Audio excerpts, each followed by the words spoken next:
บ่ว่าแต่นะแต่เก่าแต่ละแต่ละห้องการโทรหาบ่แล้วบ่ได้ว่าในห้องการเลยแต่ละคนอีกโทรหาคอยว่าโอ้เจ้าเฮ็ดเนี่ยนะก็เฮ็ดบ่แม่นเคยเฮ็ดก็บ่ทวงบ่ทันคือกันเขาอยู่ในนั้นไปก็อยู่เฮือนไปเฮือนมันแต่เก่าคือบ่ได้มีเป็นในนั้นนะ เขาก็เบิ่งบ่ทวงบ่ถึงเนาะบ่ทวงบ่ถึงแต่เก่าบ่มีคนนอนในคือไม้คือตอกไปอยู่น้ำปลาน้ำดงบ่มีก็เลยเข้าไปเฮ็ดแนวนั้นค่อยละบ่แม่นว่านั่นนะ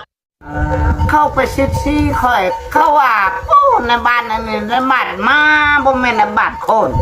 บ่เบิ่งฮอดคนลูกบ้านเป็นได้เนาะเขาว่านะ เขาเจ้าว่าให้ว่าบ่เบิ่งลูกบ้านเจ้าของเขาเว้าบ่ว่าแต่บ่อนอื่นบ่อนไกลนะแถวนี้ก็เขาก็เว้าว่ามาบ่แม่นคนคันคนเลยเบิ่ง